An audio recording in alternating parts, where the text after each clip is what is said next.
Do you want to stay more focused on the right goals in your life, or even just figure out what the right goals are for you? Do you want clarity? Do you want better work-life balance? Well, you're in the right place. Welcome to Success Through Failure.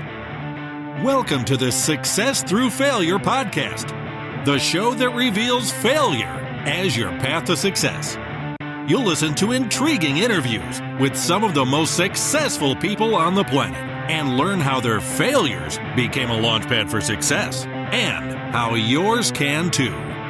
Here's your host, former Division I All-American wrestler, former Division I head coach, speaker, and personal coach, Jim Harshaw. Welcome to another episode of Success Through Failure. Today I bring you Ruben Gonzalez. Ever since I finished my career as a Division I All-American athlete, I longed for not only the clarity of purpose that I had as an athlete, but also the accountability that comes with aspiring for big goals with a team of like-minded people. Then I discovered mastermind groups. Masterminds are small groups of like-minded people who get together either in person or over Skype or just over the phone to provide support, feedback, and advice to other members of the group. So I dove in and I learned all I could about mastermind groups, and then I finally launched my own. And the change was instant. I regained the accountability of being part of a group of like-minded, hardworking individuals who hold me to a higher standard. My mastermind group helps me get feedback and advice and even validation when I'm making big decisions in my life. And I have clarity and focus and accountability again, just like when I was an athlete. I've now facilitated dozens of high performers in mastermind groups. I'm talking Olympians and MBAs and neurosurgeons and professional athletes and entrepreneurs and lots of others. I've taken everything you need to know to start your own mastermind group, and I've put it into a short 10-page ebook titled The Quick and Easy Guide to Starting Your Own Mastermind Group in 30 Days or Less. Grab a copy of this free ebook by going to jimharshawjr.com/mastermind. That's jimharshawjr.com/mastermind. Now, you might ask yourself why anybody in his right mind would want to jump on a sled and hurl himself down an icy mountain at over 80 miles per hour. Well, at the age of 21, Ruben Gonzalez did just that. He took up the sport of luge and started training for the Olympics.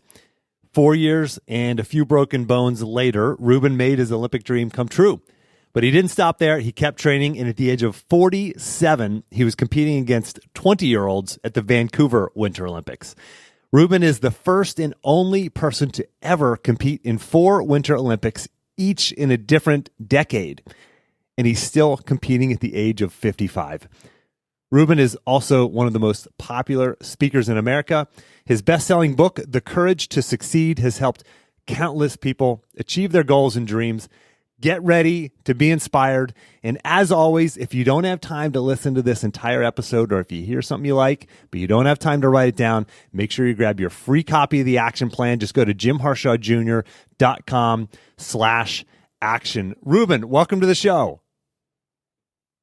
I am fantastic. You know, I was excited ever since we got this thing scheduled, and then you and I started talking before we hit the record button, and I am even more excited to do this interview. And man, we got so much stuff to fit into this thing. We may have to do 2 sessions, but we'll let fate determine that, because we got a lot to cover here. So let's start with this, Ruben. I listen to a lot of audiobooks, read a lot of books, listen to a lot of podcasts, of course, and I'm listening to Jack Canfield's Success Principles book, and I hear about this guy, Ruben Gonzalez. I said, holy cow, what a story. I've got to have this guy on. And you asked me before we hit record, you said, how did you find me? And I said, well, I heard about you in Jack Canfield's book. And you said, I got to tell you that story. Can you tell me how you became part of Jack Canfield? Jack Canfield, for anybody who doesn't know, he's written many amazing books. You need to read some of his books. Success Principles and is one of the many amazing books. But he's written all the Chicken Soup for the Soul books, etc. But Ruben, how did you get your story to become part of that book? Well, I've always been a student of success. Ever since I was a little kid, I wanted to figure out what makes successful people tick, right? And so I've read all the classics, and and obviously, Chicken Soup for the Soul, and then Success Principles. What happened was when I wrote my first book, I was looking for testimonials, right? You have to put some nice testimonials on the back so people will actually buy your book. And so I made a list. I made a list of about 100 top authors in personal development that I would love, right? My wish list. And then I went to each of their websites and I would call them up. And every single time you get the secretary, right, or the personal assistant. And finally, I changed my pitch to fit them, right? Well, when I called Chicken Soup for the Soul, the gal says, "Well, Jack's right here," right? And she handed him the phone. She probably doesn't work there anymore. Day one, it was her first day and her last day. But Jack, kind of in a mean voice, a real serious voice, says, "You got 5 minutes." And we started talking, and we're talking for about 90 minutes. And he says, "Man, I'm writing this book, The Success Principles. I got to have your story in there because it fits perfectly." Well, he put me in there 3 times. And oh my gosh, I was even, and I may still be in his PowerPoint. I mean, I've been booked by big corporations, and I asked them the same thing. "How'd you hear about me?" And they said, "Oh, Success Principles book." So thank you, Jack. But it's only because I, kind of stepped out and was willing to make those cold calls, right? Yeah. Good things happen, but you have to get yourself out there. Yeah. You like I said, you can't stumble into something unless you're moving forward, and you move forward, you took action, and, you wrote down a list of 100, and most people would, if they went that far, they might get to call number 5 and go, "Gosh, this is painful. I'm getting a lot of hangups. I'm getting a lot of no's." And you just kept pushing forward, and you got in this one thing has led to a lot of great things in your life. But let's go back further, Ruben, because you've done a lot of amazing things. And let's start with this. So how does somebody from hot and steamy Houston end up competing in the Winter Olympics in the luge? I was born in Argentina. My dad was a chemical engineer with Exxon, and we got transferred to the States when I was 6 years old. If I'd have stayed there, I never would have gotten the Olympic dream, because all they care about is soccer there. Well, I was an oil brat, ended up in Houston. And when I was 10 years old, I saw the Olympics for the first time, and I was hooked, right? I wanted to be in that club. And believe it or not, it was never about the medals. It was what drew me to those athletes was their spirit, right? I thought, man, this is a group of people that are willing to train so hard for so many years with no guarantees of success, and then finally they make it, right? I thought, you got to be so strong inside to do that. And I just want to be one of them. And it was all about walking in the opening ceremonies. That was my medal. And so, but I was never a great athlete. I'm a slowpoke. I got a lot of heart, but no talent, right? No body, I should say. Kind of like Rudy. And so I didn't believe it was possible. I wasn't even getting picked to play, kickball. And so I didn't do anything. My dad got me to read biographies. He said, if you'll study the lives of great people, you'll figure out what works and what doesn't work in life, because success leaves clues. And I read them. And I realized it's perseverance. That's what all these people have in common. They don't quit, right? And so I made a decision as a 12-year-old, I'm not going to quit. No matter what happens, Ruben doesn't quit. By high school, my nickname was Bulldog, right? Kids said, and somebody told me that your nickname needs to be Bulldog, right? And so I didn't even know it was happening, but I'm creating like a positive peer pressure to become even more perseverant, right? Because you got to live up to that name. Well, when I was 21, I'm watching, this is 10 years later, I'm watching the Sarajevo Winter Olympics, 1984, and I see Scott Hamilton win the gold medal in figure skating. And he's about 110 pounds soaking wet. He gave me hope. I said to myself, if that guy can win the gold medal, I can at least compete, right? And all of a sudden, before I had the desire, but I didn't have the belief. You got to have both, right? Belief will get you into the game. Desire will keep you in the game, right? Long enough to learn those skills, and then use the skills to reach the goal. And so now I had them both. And so I went to the library, and I got this big book about the Olympics, and it took me 5 minutes to realize, man, you got to be a super athlete to do any of this stuff. I was looking at the summer games, and I got a little down. And then I started looking at the Winter Olympics, and I thought, I'm about to put together a plan for the next 4 years. It probably would make sense to base the plan on my strengths. My strength's not athleticism. My strength's perseverance. I'm Bulldog. So I got to find a sport that's so tough. A sport's got so many broken bones in it, there'll be a lot of quitters. I quit. Right. I reverse engineered it, right? Yeah. And so I had it down to ski jump, bobsled, and luge. I lived in Houston, so forget ski jump, right? I never skied before. That would have been suicide. Bobsled, where are you going to find 3 other nuts in Houston, right? I mean, what can make up for that, right? I know those guys that, they're cool with me saying that. But anyways, that left the luge. I didn't even know where the track was. I wrote Sports Illustrated a letter. I asked them, where do you go learn how to luge? They wrote back. They sent me that picture I showed you. And I called Lake Placid. I said, I'm an athlete here in Houston. I want to learn how to luge. So I'll be in the Olympics in 4 years. Will you help me? Right? You got to be able to ask for help, be willing to. And the guy started laughing. He says, you're 21. Forget it, man. You're too old. There's no way. You should have 10 years experience. And I knew if I hung up the phone, it was all over, right? So hanging up's not an option. And so I just kept him on the phone. And I happened to tell him I was from Argentina. I was born there. And he did a 180. He said, if you'll go for Argentina, we'll help you. Why didn't you say that in the beginning? I said, why? You weren't going to help me at all. And he said, because luge is not global enough. It's just the U.S., Canada, and a handful of European countries. We're about to get kicked out of the Olympics because we're not global. If you go for Argentina, you'll train with us. We'll have to condense 10 years of training into 2. You're going to get hurt a lot, okay? But because the last 2 years, you have to be competing against the best in the world to get World Cup points. And a couple of months before the Olympics, they tally up the last 2 years. Top 50 get to go. 51 watches it on TV. So we go for Argentina. It was just like that. And I thought about it for about a second. I told him, man, I'll go for Pakistan. I don't care. I just want to go to the Olympics. I don't even care what sport. Yeah. and I went.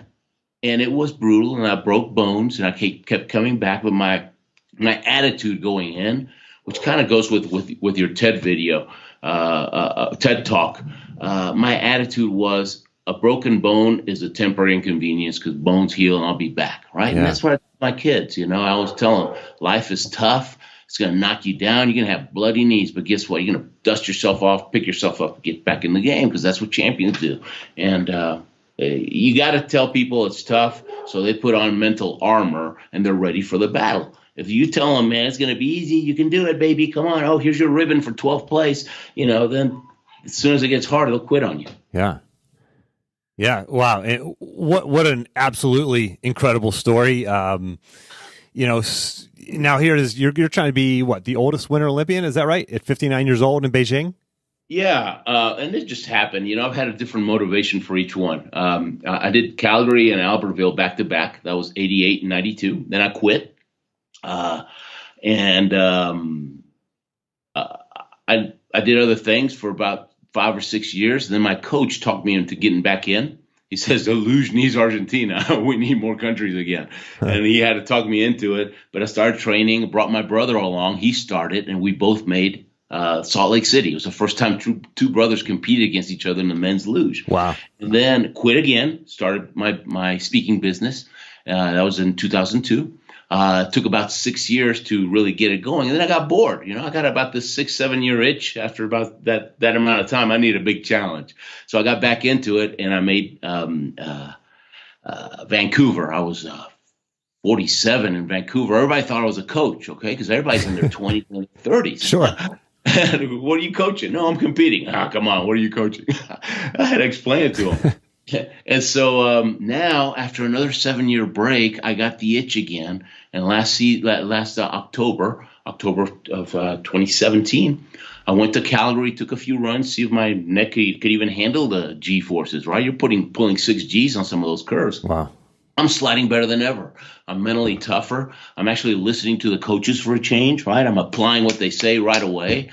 Because I got this back to the wall mentality now, right? I figure I better do everything these guys say, and just getting a new sled, faster sled. And they said you got a shot, right? And that's all I need. Just give me as long as I have a shot, that's enough to motivate me to go for it. If I make it awesome, right? In Beijing, I'll be 59. Right now, the oldest Winter Olympian is the Swedish curler from the 1924 Olympics. Wow. Yeah. How old?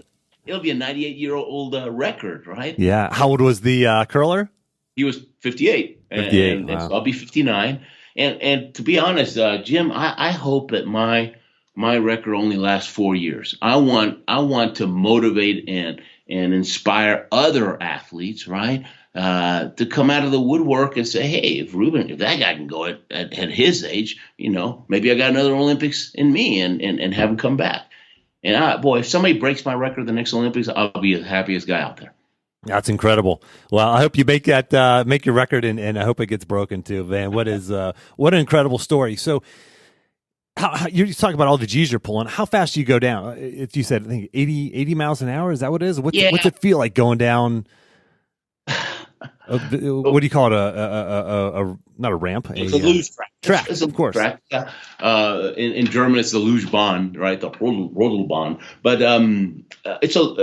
most tracks are 75, 80 miles an hour. Fastest track right now is the one up in Whistler, the one they used for the Vancouver Olympics. They said, by the way, right?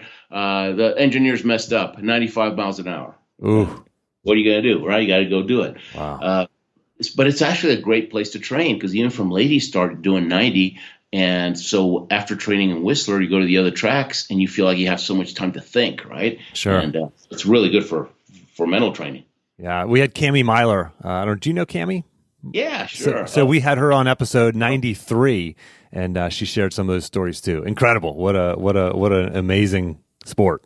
Oh, Cammie she was incredible. I mean, she won all these medals, and I think she was in 4 Olympics. Yeah, right. Right. And now she's a big-time lawyer. I mean, yeah. She's very smart. I mean, you could tell, very cerebral, which is kind of common in the sport of luge. Everybody thinks we're a bunch of daredevils, right, and risk takers and everything. But the risk takers, they're gone after the first season. They're off to base jumping or something else. Yeah. Ones that stick are very analytical people that are willing to, you have to study the trajectories, and it's more like a race car driver than a parachuter. Yeah, that's similar with wrestling. People think wrestlers are just a bunch of musclehead meatheads, and it's quite the opposite. It's a martial art. It's a chess match out there. Your kids are in judo. Yeah, no, it's a fast-paced chess match. Absolutely. Yeah. Now, Ruben, a lot of the folks listening are saying, okay, there's this process, and I know you've talked about this process of dream, struggle, victory, right? That's kind of the storyline, right? You have to have the dream first. There's the struggle in the middle, and then there's the victory. And the dream can come quickly. The victory can come quickly, but the struggle is the long, hard part. And a lot of people feel like they're stuck in that struggle piece. What would you say to that person who's saying, right now they've had this dream and they've been working towards this dream and they've been working for years, and they face failure after setback, after obstacle, after adversity? What do you say to that person who's got that dream, but they've not yet reached victory? Yeah. I tell everybody you need to find somebody that's already done what you want to do, right? As an athlete, we're always looking for the coach, right?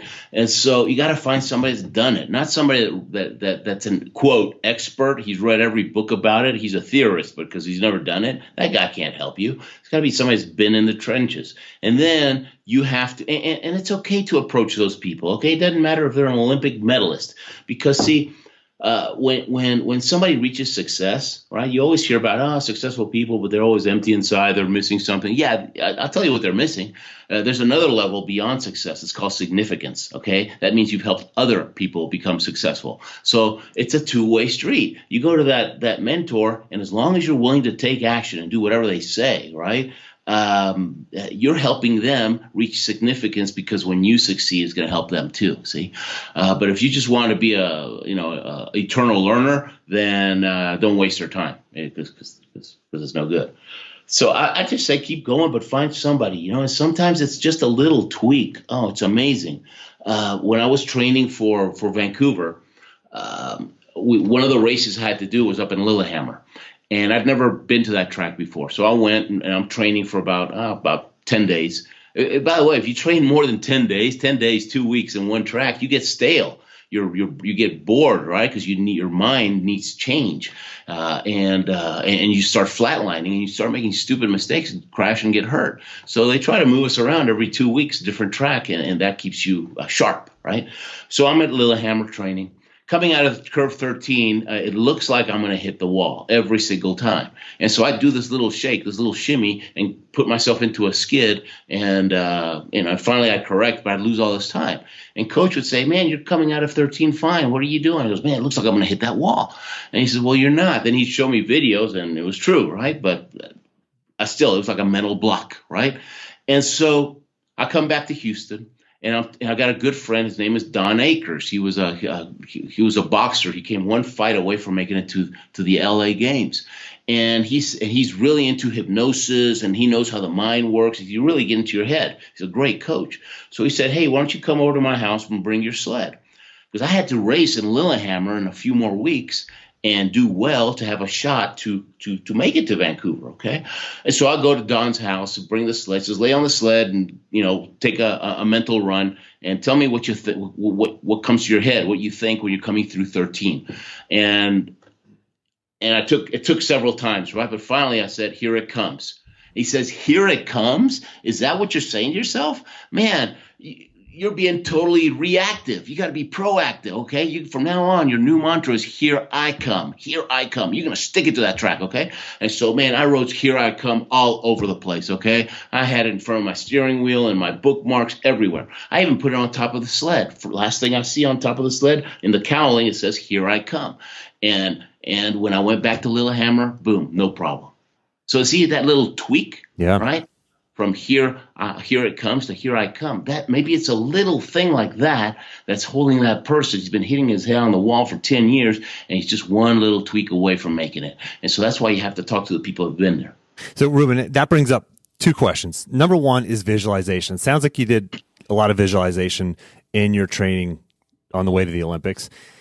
Tell us a little bit about that, and maybe how we can take that idea of visualization and apply that to our lives in the real world. Because most of the folks listening right now, maybe they were athletes at some part of their life, but their parents and their entrepreneurs and their teachers and their salespeople, etc., out in the real world now. How do we use? Tell us about your visualization and how we might be able to use that in the real world. Sure. In the luge, you're pulling the G's. It's really cold. There's a lot of stress. There's fear too, right? Because you can really get hurt. And so you rarely take more than 6 runs a day, okay? You usually take 3 runs in the morning and 3 runs in the afternoon, and you're wiped out. I mean, it's ridiculous. I feel like I just ran 10 miles after 6 lousy runs on the luge. I mean, wow. 6 minutes of nothing, laying there. Well, so how are you going to get good? How are you going to improve on 6 runs a day? So you have to visualize, but you don't just visualize the perfect run. Okay. Before a training run, or especially before a race run, you're visualizing you take maybe 5 or 10 mind runs, they're perfect. Right. But at home, right, in your hotel room, you're taking runs where, okay, what am I going to do if I'm too early into curve 1? What am I going to do if I'm too late into curve 1? What if I just hit that wall before left wall or right wall before curve 1? What about curve 2? You go through every single curve, 15 or 16 curves, most tracks. And so this is contingency plans, right? You're preparing mentally for what's the worst that can happen at every point of the track. And now, since you've thought it out and you have a way out, you can correct and take yourself out of those problems. That gives you confidence because you know that you can handle anything that track can throw at you. So that's, those are escape routes, we call them, right? You have to visualize the escape routes as well, not just the perfect route. So for a salesperson, for example, right, or somebody's going to have to call people, well, why don't you visualize what you're going to say? But also you better visualize, think about, well, what if you asked me this question or that question or this question, right? All the most common objections that you might get. Well, now if you're ready, and don't write them down. Don't write them down. You got to be conversational. Otherwise, they'll know that you're reading, right? And but be ready. And if you do that, and if you smile, right? Beginning salespeople, they put a mirror in front of the phone because you got to smile because the smile comes across. And if you're smiling, that's going to help you relax as well too. So it's all kind of all works together. Yeah. So that makes sense because you think of those things, whether if you're in sales, or if you're a teacher, or if you're a parent, you got to visualize that scenario, that situation, that challenging situation that you're going to have, and visualize yourself, making the adjustments on the fly and being successful at the end.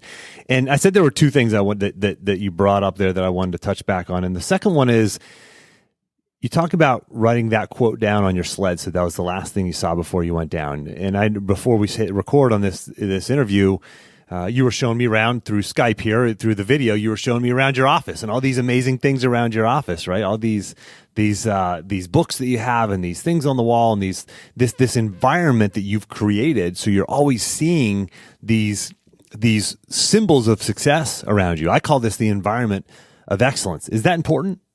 I love that. Yes, of course, because you got to have your, one of the things I do is before I can look at my emails, I have to write down my goal. Okay. And it doesn't have to be a dissertation. Okay. I can just write Beijing 2022. That's it. That's my goal. Right. Yeah. So I start the day with a goal in mind. Do you do that? Do you write down your goal? Yeah. Yeah. Every day. Every day. Wow. It's easy. Beijing 2022. I mean, doesn't take that long, does it? Yeah. But writing it down, I don't need to write it down. I know that I want to go to the Olympics. No, writing it down is an act of commitment that's tangible. It goes deeper into your soul if you're using your hand for some reason. Okay. Yeah. It just does. And then I've got on my screensaver. I mean, I got stuff rolling all the time, pictures of all the things that I want to do. And you saw my one time I counted how many sets of Olympic rings were in my office. There were like 30 sets. There was like 30 sets of Olympic rings. I'm bombarding my brain. So yeah. If I daydream, I daydream Olympics. See, but if you don't do that, you know what happens? 6 months go by. Life gets in the way. Life gets in the way. Oh, I got to do this. Oh, I got to pick up the groceries. Oh, I got to fix that fence. Oh, I got to do this. And life gets in the way. 6 months go by, and then you remember, oh my gosh, I forgot. I was going for the Olympics. I just blew 6 months. And that's what most people do. Yeah.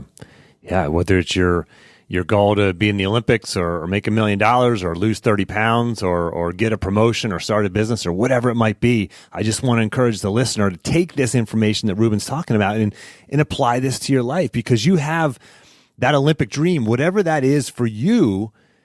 Do these things that Ruben does. I mean, the success leaves clues, and he's doing these things, and you can do these exact same things in your life. And write down whatever it is that you want.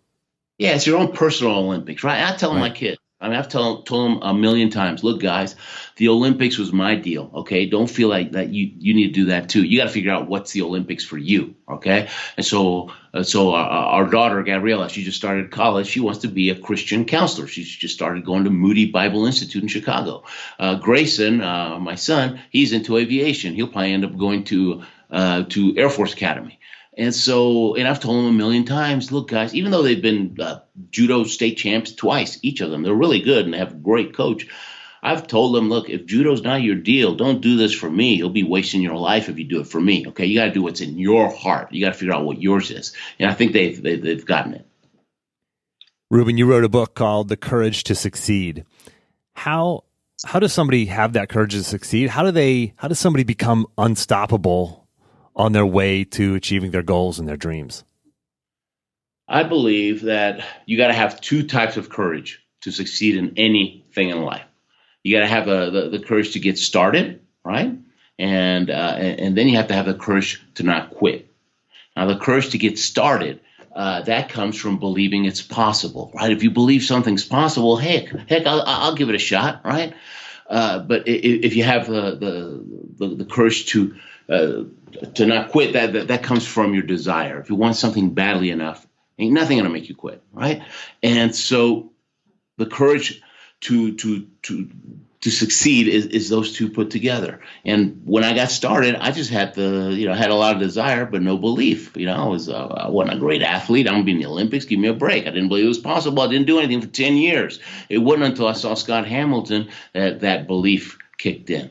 And so you're gonna need you need that desire, because the way to success is tough. You're going to have to go through this struggle. And the main part of the struggle is wherever you start anything new, you don't have any skills. You're clueless. So you have to give yourself time. And sometimes it's years. You got to give yourself time to learn the skills that you need to reach your goal. And then, you got to use those skills. But most people have this microwave mentality. They think they're going to do it in 1 year or in 6 months. That's just not realistic. I mean, you didn't become an All-American wrestler overnight. Right. Yeah, it's a long, hard journey. And when you have that belief and that desire, and you can have that courage, like you talk about, then that's when great things happen. And from the outside looking in, Ruben, in your life, it's easy for us, the rest of the world, to look at Ruben and say, gosh, things come easy for him, right? He's just had success after success after success. But can you share a story about a time where you actually failed, a time where you failed, and as a result, you felt that hopelessness, that self-doubt that comes with failure? Because for us, we look at you, you're a multiple-time Olympian, you're a best-selling author, you're a high-demand speaker speaking in front of, Fortune 500 companies all around the country, all around the world. Tell us about a time where you failed. I always wanted to play soccer as well, right? Being from Argentina, we're soccer fanatics, and I played, but I'm a slowpoke. So even though I have good skills, I wasn't that great because the other guy got to the ball first. So I was still on the bench, even though I had good skills. But I found out that Houston Baptist University had an NCAA Division I soccer team, and so I went and I tried out, and I made the team. I even got a scholarship. I couldn't believe it. Well, about 2 weeks into the season, coach, after that tryout, coach says, "Hey, come to my office. I got to talk to you." And he says, "Sit down, shut the door." He says, "Obviously, you had an incredible tryout that day a couple of weeks ago because you're really not that good." Wow. You're holding us back, man. You're too slow. I mean, he was a real motivator. And he said, the new rule around here is you get to play when we're winning by 2 goals because you're a threat to our own team. That's what he said. Wow. Yeah, but you know what? It didn't even hurt. I was still so happy to be part of the team that on my own, I realized, okay, at least my new goal in life is don't get cut. So I started doing all the marketing for the team just on my own, right? I would put posters. I'd make posters, put them all over the room, all over the school, and we started getting more people watching us. I started mowing the lawn on my own, right, and washing the soccer balls and doing whatever it took just I figured if this guy cuts me, he's going to have to hire 3 guys to replace me. And I played about 5 minutes a game, but I was part of the team. I was on the traveling squad. And just being part of that team just made me feel so good. And so that was one of them. If you have a minute, I'll tell you another one. On luge. Over the years, I've broken my foot twice, my knee, my elbow, my hand, my thumb, couple of ribs, all different crashes, right? All different comebacks. That's just part of the price you pay. But one year, it was in 1987. We're in St. Moritz, Switzerland for a World Cup race, and we're training. And I'm watching the Italians. I went to curve 13. It was a curve I was having a little bit trouble in St. Moritz, and I just wanted to tweak my line. So I went when the Italians were training. They were hot that year. And, man, when you watch it on TV, it's kind of boring. But watching it live, it's amazing. I mean, you're a couple of feet away from the track, and they go by 80 miles an hour. I whispered to myself, man, I can't believe I do that. Wow, I can't believe I do that. I can't believe I do that. That went on for about an hour and a half, right? Well, next day, when I'm going on 13, my mind reminded me, right? That's right, Ruben, you can't do that. I totally forgot to steer. I went up to hit the wall on top of the curve, crashed down. Last thing I remember is I'm flying through the air, and through my legs, I can see the sled smashing, right? And it's coming at me 80 miles an hour. So I just dove from the side of the track. I figured whatever's on the outside of that is better than that sled. And I hit something. I broke my foot, broke my hand, and the sled is total. This is a year before the Olympics, and I'm a pretty positive guy, but I had a 3-day pity party, and it wasn't until halfway over the Atlantic coming back home, I finally got my head straight. And I said, man, I've broken bones before. That bones heal 40 days from now, it'll be stronger than before. So that's no big deal. Tomorrow I'm going to the gym, right? I got to get back on the horse. And so I went to the gym, and then what about the sled? I can't afford to buy another sled, but maybe I can borrow a sled. So as soon as I got home, I started calling all the luge guys, see if they had another sled. And Adam Cook from the New Zealand team, guy that's a lot shorter than me, says, I'll lend you my sled, but if you wreck it, you pay for another one. I said, you got it. And I qualified for the Olympics on that sled. That was too small for me, but and I raced on that sled, and it was better than racing on my rear end. You got to do what you can with what you got right now. But yeah, it's tough. It's going to be tough, but you got to be tougher. It's worth it. It's so worth it. And I want the listeners to, again, look at your own life. Like you have goals, you have dreams, you have aspirations, and you've failed along the way. You've had setbacks, you've had obstacles. Like, That's normal. That's part of the process. If you don't have those things, yeah, maybe you're one of the lucky ones, but those are just a normal part of the journey. So embrace those, find ways to get through those, talk to people who have found success despite or because of those same obstacles, and you're going to get there. So I just want people to put this in perspective in their own lives.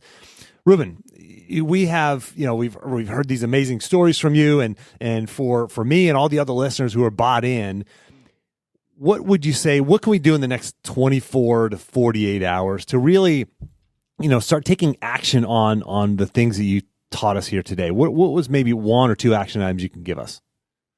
Well, first of all, make a list, right? Make a list of one thing, okay? Don't try to do a bunch of things. You got to have one goal, one thing that you want to accomplish in the next year, right? And maybe one that you like to accomplish in the next 3 to 5 years. But that's it. If you try to do two, forget it. Your chances of making either one of them just drop big time. Like we said before, just write your goals down, before you check your emails. I'd put pictures of your goals all around you, just like, what do you call it? Environment of success. Environment of excellence. Environment of excellence. Yeah, that's beautiful. Find someone, that's already done what you want to do. Got to find that mentor, that coach, right? Get an accountability partner, right? Like if you have a buddy you go work out with, you're more likely to go, right? Yeah, because right. And here's a good one. Ask yourself several times every day, what can I do in the next 10 minutes to get me closer to my goal? Wow, what a great question. Yeah. And whenever you have a decision to make, just ask yourself, hey, is this going to get me closer or farther away from my goal? I'll tell you, when I was training for the Olympics, even now, right? Somebody offers me a piece of chocolate cake. I'm weighing, chocolate cake or Olympics? I think I'll take the Olympics. It's real easy, right? When you're not training for the Olympics, man, I eat all that chocolate cake and I get in shape again. So ask yourself that. Is this going to get me closer or further away? Yeah, incredible. Be willing to do whatever it takes. I talk about the productive pause, and for so many listeners, they've heard this before, but it's a short period of focus and reflection around specific questions that leads to clarity of action and peace of mind. And what a powerful productive pause question. What can I do in the next 10 minutes that's going to move me towards my goals? Man, love that, Ruben. Awesome. Thanks. How do we find you? For the listener who wants to find you, follow you, buy your books, etc., how do we find you, follow you, etc.? Go to thelugeman.com. That's TheLugeman.com. And there's videos there. You can sign up for a newsletter and get a bunch of pick-me-ups, right? Every 2 weeks or so, you get a really good article that'll keep you going, right? Yeah. Excellent. And I would recommend the website to all the listeners. I mean, I'll have that in the action plan. Go to jimharshawjr.com/action, and I'll have the links, as well as all the tips, tactics, tools, everything that Ruben just shared with us here today. I'll have those in the action plan. But go to thelugeman.com or jimharshawjr.com/action to get everything in the action plan. Ruben, thank you so much for making time to come on the show. Oh, hey, thanks for having me. I love your story, and I love what you're doing. Keep doing it. You're making a big difference. Yeah, well, likewise. Keep it up, and maybe we'll have you on again sometime soon. And for the listener, until next time, take the time to get clear on your goals and embrace failure as a stepping stone on your path to success.